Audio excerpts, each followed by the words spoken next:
Hello बच्चों, good morning. मैं हूं आपका शाहनवाज अहमद, आपका केमिस्ट्री मित्र, केमिस्ट्री फैकल्टी, केमिस्ट्री दोस्त। मैं आपको पढ़ाऊंगा केमिस्ट्री के सारे चैप्टर्स वन बाय वन। मैं ट्राई करूंगा वन बाय वन सारा लेक्चर्स आपको अवेलेबल कराऊं। आज हम लोग स्टार्ट करेंगे अपना एक प्यारा सा चैप्टर जो कि इक्विलिब्रियम होने वाला है। बेसिकली इक्विलिब्रियम होने वाला है। अगर इस चैप्टर के वेटेज की बात की जाए तो जी हो या फिर अपना नीट हो, काफी इंपॉर्टेंट चैप्टर है। थोड़ा बड़ा है लेकिन इंपॉर्टेंट है। जेई में भी 2 क्वेश्चन दिख जाते हैं, नीट में 2 क्या कभी कभी 3 भी दिख जाते हैं। तो हम लोग स्टार्ट करेंगे आज केमिकल इक्विलिब्रियम, जिसको कि बहुत ही इंपॉर्टेंट फिजिकल केमिस्ट्री का ये चैप्टर है। हम लोग आज स्टार्ट करेंगे इक्विलिब्रियम।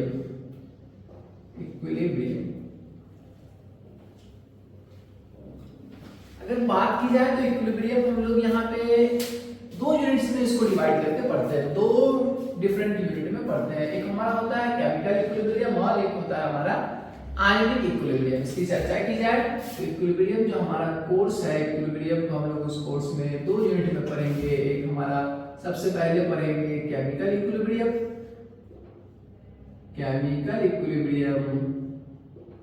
और हमारा दूसरा होने वाला है आयोनिक इक्विलिब्रियम।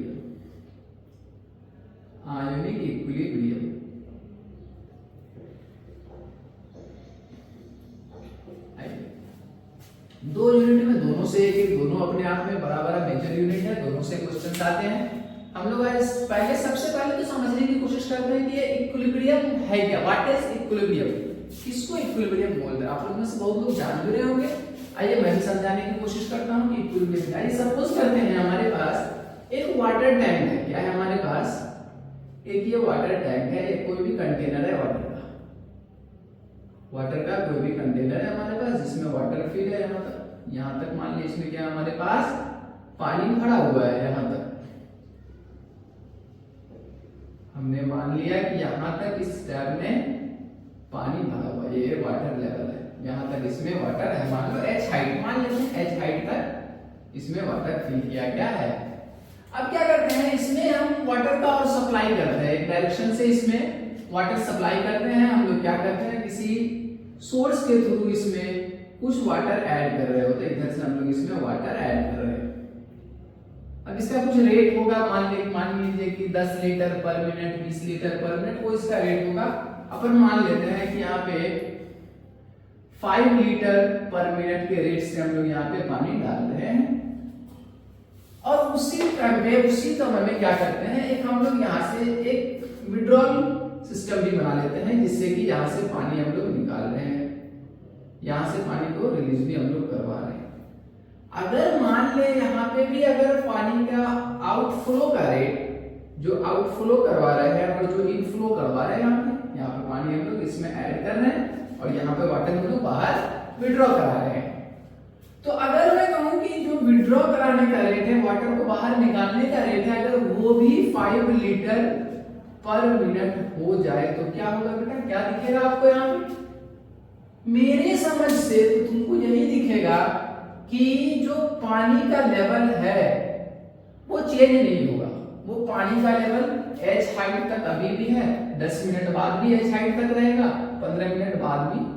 लाइफ टाइम के लिए भी प्रोसेस को छोड़ दोगे ना बेटा तो ये h हाइट ही रहेगा। ऐसा नहीं h/2 हो जाएगा, 2h हो जाएगा।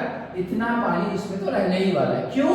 क्योंकि हमने क्या किया, इनफ्लो और आउटफ्लो दोनों का रेट सेम। हाँ, अगर इसको बदल दे 5 लीटर पर मिनट है, यहाँ 4 लीटर कर दे, हाँ, तो फिर ये भरने लग जाएगा। 5 है, इसको 6 कर दे तो फिर घटने लग जाएगा। लेकिन अगर इनफ्लो और आउटफ्लो का रेट अपन रख लेंगे बराबर तो क्या होगा, तो इस कंटेनर के वाटर लेवल में एक जरा भी फर्क नहीं मिलेगा। जो इतना वाटर लेवल है उतना वाटर लेवल किसी भी टाइप पे मेंटेन रहने वाला है। क्या मतलब कि अगर हमारा जो इनफ्लो है और जो आउटफ्लो है दोनों हो जाए बराबर तो क्या होगा बेटा? तो यहां पे अपन बोल सकते हैं कि water level becomes constant. Water level becomes constant. क्या बोल सकते हैं कि जो वाटर का लेवल है यहाँ पे वो कांस्टेंट है। मतलब एक ऐसी चीज कांस्टेंट है जिसको हम लोग यहाँ पे मेजर कर रहे थे। हम लोग क्या मेजर कर रहे हैं? हम लोग यहाँ पे हाइट पैरामीटर है, वाटर लेवल क्या है यहाँ पे, एक पैरामीटर है, हम लोग नाप रहे हैं कि भाई यहाँ पे पानी भरा हुआ था। इसी तरह से यही हम लोग इक्विलिब्रियम को ही डिफाइन कर लिए। क्या होता है इक्विलिब्रियम में भी कि प्रोसेस हो रहा होता है, यहाँ पे बिल्कुल प्रोसेस हो रहा है, पानी इसमें आ भी रहा है, पानी इसमें जा भी रहा है। सेम उसी तरह से इक्विलिब्रियम में क्या होता है, रिएक्शन हो रही होती है, लेकिन जो मेजरेबल प्रॉपर्टी होता है जैसे कि मोल, डेंसिटी, कलर एटसेट्रा, वो सब कांस्टेंट हो जाता है। जिस तरह से यहाँ पे वाटर लेवल क्या हो गया, वाटर लेवल कांस्टेंट हो गया, उसी तरह से इक्विलिब्रियम में क्या होता है बेटा, मेजरेबल प्रॉपर्टीज कांस्टेंट हो जाती है। जैसे यहाँ पे क्या मेजर कर रहे थे हम लोग, हाइट मेजर कर रहे थे, वाटर का लेवल मेजर कर रहे थे, तो इक्विलिब्रियम में क्या हो जाएगा, ऑल मेजरेबल प्रॉपर्टीज जो होंगी वो कांस्टेंट हो जाएंगे। तो मैं डिफाइन लिखता हूं, उसको डिफाइन करता हूं इक्विलिब्रियम को। मैं बोल रहा हूं the state of system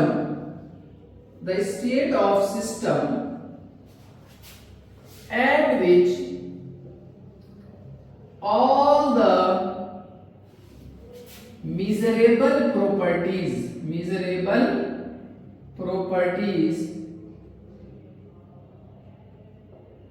like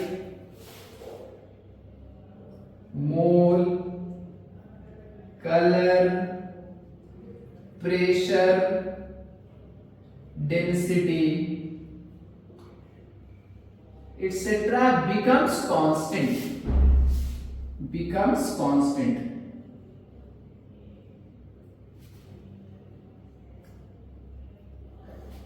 क्या बोला कि इक्विलिब्रियम क्या है, तो एक स्टेट है किसी भी सिस्टम का जिसपे कि सारी मेजरेबल प्रॉपर्टीज जैसे कि मोल, डेंसिटी, प्रेशर, कलर, ये सब क्या हो जाती है, कांस्टेंट हो जाती है। तो क्या चेंज नहीं हो रहा होगा, बिल्कुल कुछ ना कुछ चेंज हो रहा होगा। जिस तरह से यहाँ वाटर लेवल में चेंज करा रहे हैं, वाटर ऐड भी कर रहे हैं, विड्रॉल भी करा रहे हैं, लेकिन नेट रिजल्ट ही मिल रहा है जीरो। उसी तरह से इक्विलिब्रियम भी होता है कि जो रिएक्शंस होती है वो दो डायरेक्शन में, जैसे मान ले हमारा ए है और बी है, ए क्या कर रहा है, बी में चेंज हो रहा है, और क्या होता है ना कि बी भी ए में चेंज हो रहा है। यही फिनोमेना, ए भी बी में जा रहा है, बी भी ए में जा रहा है। अब दोनों का रेट बराबर हो जाता है, जिस रेट से ए बी में जा रहा होता है और जिस रेट से बी ए में आ रहा होता है, दोनों का दोनों बराबर हो जाता है। इसलिए हमको नेट रिजल्ट नहीं देखने को मिलता है, लेकिन यहाँ पे रिएक्शंस हो रही होती है। चलिए अब हम लोग आगे, आई होप कि आपको इक्विलिब्रियम का डेफिनेशन समझ में आ गया होगा। अब हम लोग आगे इसको प्रोसीड कराते हैं। इसको अगर कॉपी करेंगे तो कॉपी कर ले, मैं मिटा रहा हूं। हम लोग स्टार्ट करेंगे केमिकल इक्विलिब्रियम। अब हम लोग स्टार्ट करने जा रहे हैं केमिकल इक्विलिब्रियम।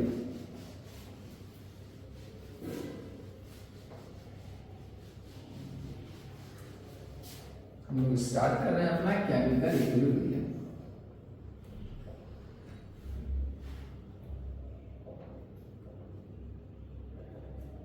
बहुत प्यारा सा टॉपिक है, बहुत प्यारा सा चैप्टर है फिजिकल केमिस्ट्री का, बहुत ही मजा आने वाला है आप लोगों को भी और मुझे भी, कोई घबराने की बात नहीं है। इसमें सबसे पहले हम लोग इक्विलिब्रियम, केमिकल इक्विलिब्रियम में एक छोटा सा चीज होता है जो आप लोग जानते होंगे, 10वीं में भी पढ़े होंगे, कि अगर प्रोसेस के बारे में बात करें तो यहाँ पे अपन दो टाइप की प्रोसेस देखेंगे, दो टाइप का केमिकल प्रोसेस देखेंगे। अगर प्रोसेस की बात करें तो एक हम लोग रिवर्सिबल प्रोसेस देखेंगे, रिवर्सिबल प्रोसेस या रिवर्सिबल रिएक्शन, और एक देखेंगे इरिवर्सिबल रिएक्शन, इरिवर्सिबल रिएक्शन या प्रोसेस। तो बहुत लोग समझ गए होंगे कि मैं क्या बात करना चाह रहा हूं, कि रिवर्सिबल ऐसा प्रोसेस जो रिवर्स हो रहा हो, मतलब एक ऐसा प्रोसेस जो दो डायरेक्शन में हो रहा हो, फॉरवर्ड डायरेक्शन में भी हो रहा हो, बैकवर्ड भी। आगे मैं समझता हूं, मैं यहां पे लिखवाता हूं उसको कि process which proceeds in both forward and backward direction, and backward direction, and backward direction। बहुत लोगों को लग रहा होगा सर कि रिवर्सिबल प्रोसेस क्यों लिखा है, रिवर्सिबल रिएक्शन लिख दो, कोई दिक्कत नहीं, रिएक्शन भी लिख सकते हो। मतलब एक ऐसा रिएक्शन जो कि दोनों डायरेक्शन में हो सकता हो, फॉरवर्ड भी हो सकता हो, बैकवर्ड भी हो सकता है। जैसे मान ले आप सभी एक 10वीं में एक एग्जाम्पल देखते होंगे, कैल्शियम कार्बोनेट। ये जब टूटता है तो ये कैल्शियम ऑक्साइड बनाता है और कार्बन डाइऑक्साइड बनाता है। ये जो प्रोसेस होता है ये रिवर्सिबल प्रोसेस होता है। CaCO3 भी इसमें जा रहा होता है और ये दोनों कंबाइन होके भी इधर आ रहे हैं। तो देखो इधर से इधर, मतलब ये फॉरवर्ड भी जा रहा है, उधर भी जा रहा है, और ये रिएक्शन ये दोनों कंबाइन होकर फिर बैकवर्ड भी आ रहा है। ये फॉरवर्ड रिएक्शन, ये इसका बैकवर्ड रिएक्शन। सेम वहां से कंपेयर करें, टैप वाटर में क्या हो रहा था, फॉरवर्ड में पानी भी आ रहा है और पानी विड्रॉ भी हो रहा है, मतलब दो डायरेक्शन में वहां भी चीजें हो रही थी। आइए, ऐसा प्रोसेस जो दो डायरेक्शन फॉरवर्ड भी हो रहा और बैकवर्ड भी हो रहा, उसको बोलेंगे रिवर्सिबल प्रोसेस। तो इसका अगर हमें रिवर्सिबल पूछे तो आप लोग आंख बंद करके तुरंत बता दीजिएगा कि ऐसा प्रोसेस जो सिर्फ एक ही डायरेक्शन में हो रहा हो, प्रोसेस ऐसा प्रोसेस जो सिर्फ एक ही डायरेक्शन में होगा, process which proceeds in only one direction, only one direction, एक ही डायरेक्शन से। मान लो ए था, बी बना दिया, ए से बी बनेगा, बी वापस ए में कन्वर्ट नहीं होगा। ये इसको भी बोलते हैं साइन ऑफ रिवर्सिबिलिटी, इसको बोला जाता है। ये क्लियर हो गया फर्स्ट पॉइंट। दूसरा पॉइंट आप लोगों के सामने मैं रख रहा हूं। पहला बात तो हो गया कि ऐसा प्रोसेस जो दो डायरेक्शन में प्रोसीड हुआ, और दूसरी बात क्या है कि जो एक सिंगल डायरेक्शन में प्रोसीड होगा उसको हम लोग क्या बोलेंगे, इरिवर्सिबल प्रोसेस। तो हमने समझाया, क्या समझाया बेटा, कि रिवर्सिबल जो दोनों डायरेक्शन में रिवर्स भी हो रहा और इरिवर्सिबल जो सिर्फ एक ही डायरेक्शन में। एक बार ए से अगर बी प्रोडक्ट बनेगा तो फिर बी से ए नहीं बनेगा बेटा। इसको कैसे समझ सकते हैं, घर में हम लोग चाय को सब लोग बीटा स्पिरिट, जे स्पिरिट, चाय वगैरह तो कॉमन ही होता है। तो एक बार दूध, चीनी, पत्ती, कॉफी कुछ भी मिला के एक बार अगर चाय हमने रेडी कर लिया तो दोबारा उससे वापस हम लोग दूध को सेपरेट या फिर वापस से नई चीजों को ये कर सकते हैं। तो दैट इज ये हमारा। और इसका एग्जांपल क्या है बेटा, वाटर। सब लोग ठंडा पानी पीते, आइस बना लिए, अब आइस से वापस वाटर ले सकते हैं, बिल्कुल आ जाएगा आइस से वाटर। वेपर बना लिया, वेपर को वापस से कंडेंस करा के लिक्विड बना लिए, वाटर बना लिए, फिर उसको आइस में कन्वर्ट कर सकते हैं। इसका एग्जांपल आइए। अब जो ये रिवर्सिबल प्रोसेस होता है बेटा, ये कभी भी कंप्लीट नहीं होता है। these reactions never go for completion, never go for completion।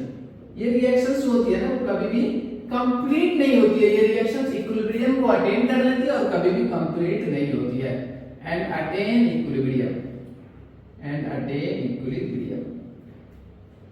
ये कभी कंप्लीट नहीं होगा, चलते रहेगा, डाइट बीत रहा है, चल रहा है, दोनों डायरेक्शन में हो रहा है।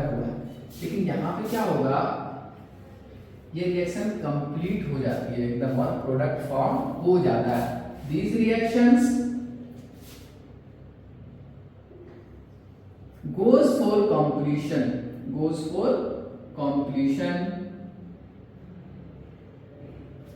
and attain and product is formed। और सबसे इंपॉर्टेंट पॉइंट, एकदम वीआईपी पॉइंट मैं बताने जा रहा हूं, बहुत ही इंपॉर्टेंट, कि ये जो रिवर्सिबल प्रोसेस होता है ना बेटा, इसको हम लोग कभी भी ओपन कंटेनर में नहीं करा सकते। कभी भी ओपन कंटेनर में ये नहीं होगा। क्यों नहीं होगा, उसके लिए मैं समझ आता हूं। देखो, मान लो हमने एक ओपन कंटेनर लिया बेटा, मान लो ये हमारा कंटेनर है, इसमें यही वाला रिएक्शन हमारा चल रहा है। मान लो CaCO3 ये टूट के CaO में और CO2 में जा रहा है। स्टेट की बात करें तो ये क्या होता है, CaCO3 सॉलिड होता है, CaO सॉलिड और ये गैसेस। तो जैसे ही बेटा अगर हमने ओपन कंटेनर लेने की गलती कर दी तो CO2 तो गैस है ना, गैस की प्रॉपर्टी क्या, एस्केप कर जाना, गैस उड़ जाएगा, ऊपर चला जाएगा, एटमॉस्फेयर में चला गया, CO2 तो उड़ गया, खत्म हो गया।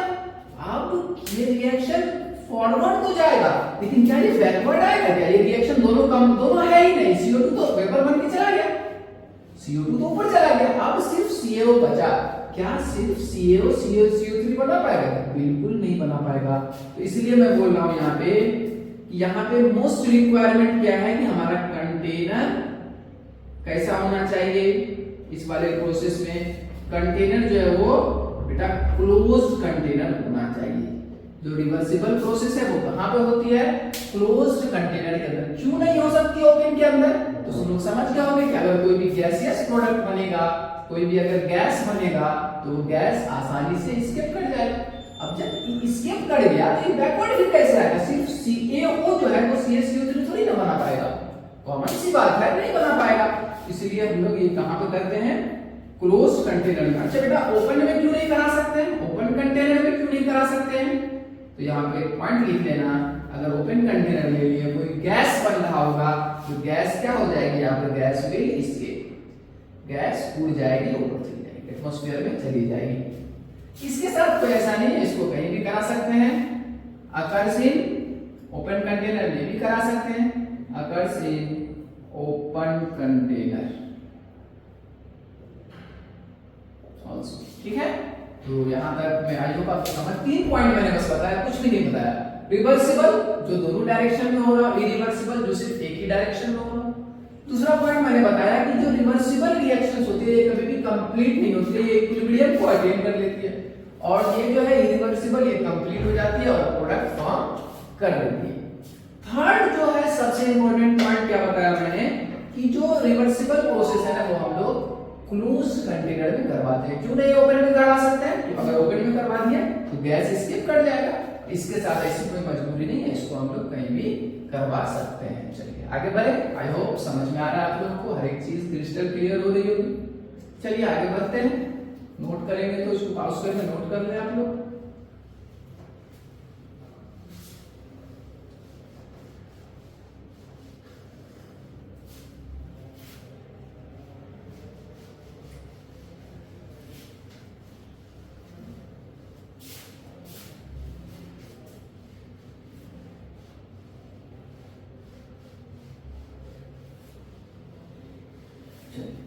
अब हम लोग लेक्चर में आगे बढ़ते हैं। हम लोग कुछ टाइप्स ऑफ इक्विलिब्रियम की चर्चा करते हैं। टाइप्स ऑफ इक्विलिब्रियम की चर्चा करते हैं। Types of equilibrium.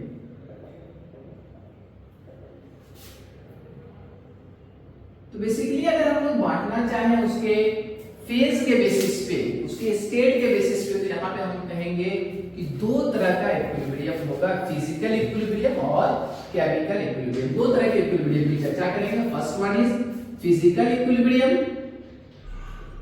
Physical equilibrium, and second one is chemical equilibrium.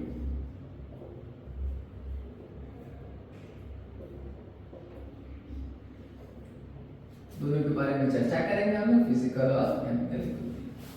तो बेटा ऐसा इक्विलिब्रियम जो कि फिजिकल स्टेट चेंज हो, जिसमें हो रहा हो, जिसमें फिजिकल स्टेट चेंज इन्वॉल्व हो, ऐसा है इक्विलिब्रियम जिसमें कि फिजिकल स्टेट चेंज हो रहा हो, फिजिकल स्टेट फेज चेंज हो रहा हो। इक्विलिब्रियम इसके बारे में लिख रहा हूं, इक्विलिब्रियम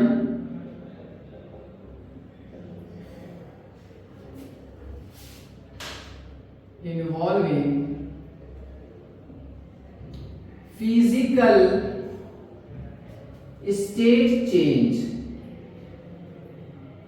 ऐसा इक्विलिब्रियम बेटा जिसमें फिजिकल स्टेट चेंज हो रहा हो, दैट इज फिजिकल इक्विलिब्रियम। जैसे मान ले हमारे पास H2O लिक्विड है, इससे हम लोगों ने बना लिया क्या? H2O सॉलिड बना लिया। क्या किया?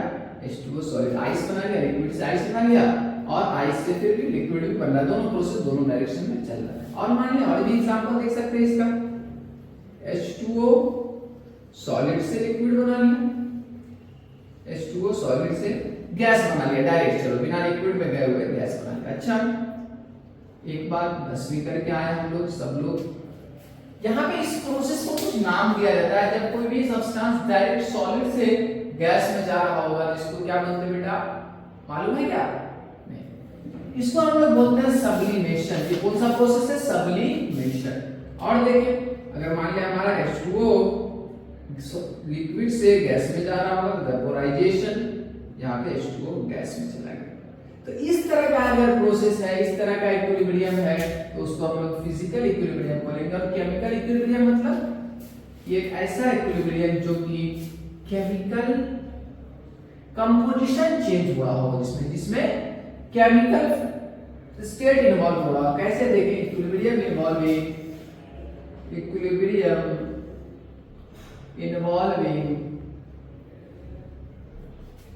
केमिकल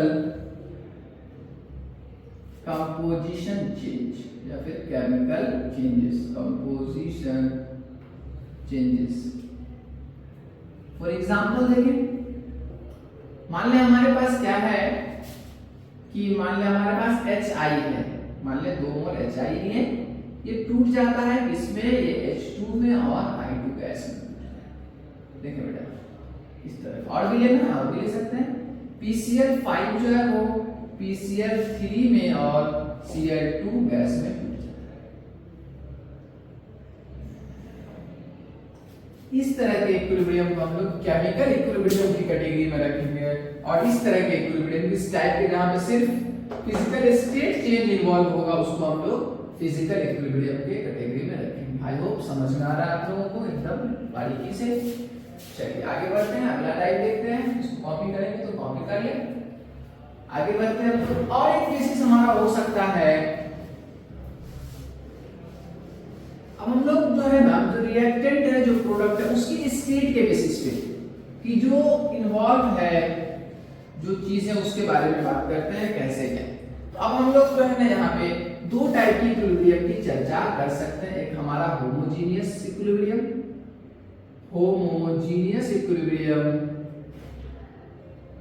एंड दूसरा is heterogeneous equilibrium. Heterogeneous equilibrium 2 type के इक्विलिब्रियम की हम लोग चर्चा करते हैं। होमोजीनियस एकदम बेसिक लेक्चर है बेटा। आज हम लोग इक्विलिब्रियम पे बहुत लंबी चौड़ी बातें नहीं करने वाले हैं, छोटी-छोटी बातें करने वाले हैं। कल हम लोग इक्विलिब्रियम पे आगे बात करेंगे। होमोजीनियस मतलब एक ऐसा इक्विलिब्रियम होता है जिसमें सारे के सारे स्टेट्स, चाहे वो प्रोडक्ट हो चाहे वो रिएक्टेंट हो, जो भी हो, वो सब एक ही फेज में हो, एक ही स्टेट में आ जाए, दैट इज होमोजीनियस इक्विलिब्रियम। और हेटेरोजीनियस इक्विलिब्रियम मतलब एक ऐसा इक्विलिब्रियम जिसमें अलग-अलग स्टेट्स हो, रिएक्टेंट और प्रोडक्ट के 2 अलग स्टेट्स प्रेजेंट हो। मतलब क्या, होमोजीनियस इक्विलिब्रियम बोले तो equilibrium involving same physical states, ऐसा इक्विलिब्रियम को होमोजीनियस इक्विलिब्रियम बोलते हैं। जैसे एग्जांपल देखिए बेटा, जैसे कि अभी भी देखे थे हम लोग HI 2HI गैस था, ये इसको हमने इसका इक्विलिब्रियम है H2 और I2 के साथ। H2 भी गैस है और आयोडीन भी गैस है। देखिए बेटा सेम स्टेटस ऑफ बैग, ये भी गैस, ये भी गैस, ये भी सब सेम होमोजीनियस इक्विलिब्रियम। हम लोग वर्ड पढ़ते थे होमोजीनियस, हेटेरोजीनियस वगैरह मिक्सचर में, उसी टाइप का कि सारे के सारे एक ही जैसे हैं, सारे के सारे गैसियस फेज में ही।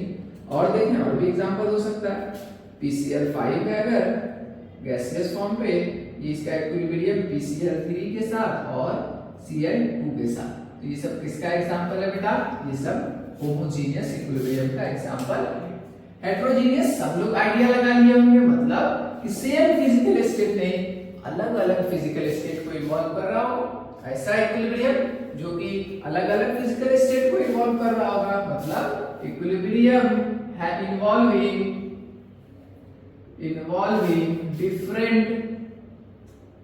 Different physical states.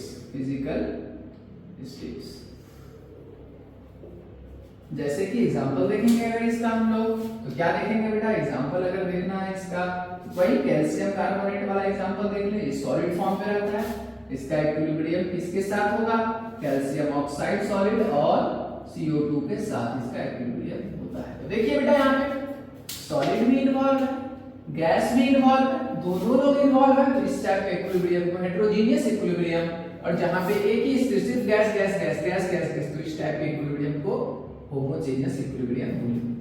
I hope यहाँ तक आपको अच्छे से समझ में आया होगा। हम लोग मिलते हैं फिर अगले लेक्चर में, तब तक के लिए आप लोग इसको पढ़ के आए। हम लोग आगे अगले लेक्चर में इक्विलिब्रियम को और अच्छे से एक्सप्लेन करेंगे, उसमें आगे बढ़ेंगे। ठीक है, थैंक यू।